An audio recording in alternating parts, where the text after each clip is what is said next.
Hello, everybody. Welcome back to another video. So, I am Taisha Carvel with Healthy Minds Therapeutic Services. And I'm on here today because, as you can see, I'm trying to find my glasses. So, I'm on here today because I had some questions that I did not actually answer in the videos that I posted about the 6 steps in regards to the SAP evaluations. And I want to clarify a few things and also talk a little bit more about what happens during the follow-up evaluation and what documentation may be needed and so forth and so on. So you guys should know me already. I am a stickler for notes and taking notes. So I'm going to go ahead and look over here in my notes, and because I can barely see these days because age is catching up to me, let me make sure that I give you guys more information than you actually than I actually gave. So let me make that clear. So what happens during a follow-up evaluation? Let's go ahead and get straight into that. This would be step 4.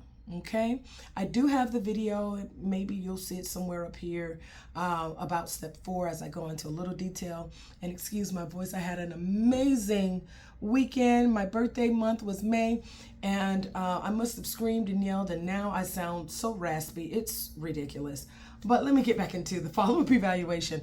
So the follow-up evaluation is conducted after you have completed the education and or treatment recommendations made during your initial SAP assessment. So during this meeting, the SAP reviews your progress, discusses your participation in the program, and evaluates whether you have successfully complied with all recommendations. So although you may be sent out to another treatment facility, whether it's inpatient or another outpatient facility, what happens is that you do have to come back to Healthy Minds Therapeutic Services and speak with your SAP, your evaluator, and they will go over all of your information, making sure that everything has been or is completed. Now, whomever we send you out to, they will report back to us as to what's happening, if you completed the program, if you did not complete, if there's some things that you need to know, because what's going to happen is that we're going to recommend that you do a certain amount of days or times or things like that. If you do not complete it, then of course there is an issue. And so those are things that we do have to report. So you have to make sure that you complete everything, that you're doing all your drug testing and things like that that you need in order to be able to complete the fullness of what the Department of Transportation is asking for. Now, the second question is, Taisha, what documentation may be needed? Now, you may be asked to provide documentation showing the completion of your recommendation program. So we're going to ask all of that information from the program that we send you over to.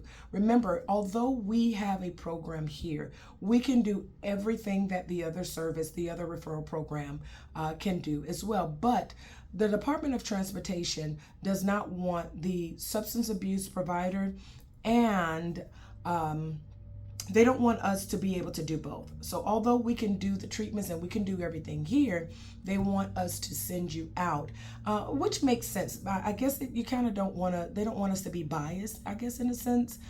So they want us to send you over to another area. They just want us to do even if that other service does SAP services, they just want you to do the SAP, and then they want you to refer or send the client out. So again, although we can do all those services, this is what makes us so good as well, because we know what we're looking for. We know what the paperwork should say. We know what it should be. So although you'll be somewhere else doing your classes, it doesn't mean that that other party does not know what they're doing. They have to provide those classes. They have to provide those things that the SAP shares that you will need. So the other thing is that How does the SAP determine compliance? Now, the SAP reviews all documentation and communicates with the treatment provider. So this was a question that was asked to me. So again, I'm kind of like just giving the information. I want to make sure that I follow along with my notes here. So yeah, just like I said, we want to make sure that you are participating, that you're honest, and that you're taking accountability. So you have to think about, you're working with the public, you're driving vehicles, and you're around the public, and we want to make sure that you have a complete understanding of what it is that you do. Sometimes, like I said in previous videos, sometimes people make mistakes, and it doesn't mean that you should be wear a scarlet letter because you made a mistake. You have an opportunity to correct those mistakes. And that's the wonderful thing about the Department of Transportation and also the substance abuse community. You are allowed to make a mistake, but you are also allowed to correct those mistakes as well. Now, what would be the common reason for delays? Delays can occur when documentation, of course, is incomplete. If you are not willing to complete the services, or you're not willing to comply, you're not willing to comply with treatment recommendations, and your attendance is not great, or things just have not been met. So whatever we recommend, we will go over that with you and share with you piece by piece by piece everything that you would need to complete in order to be able to pass everything completely. Our job is not to keep you here forever. We want you to get back on the road, because you may have some of my packages and I want them.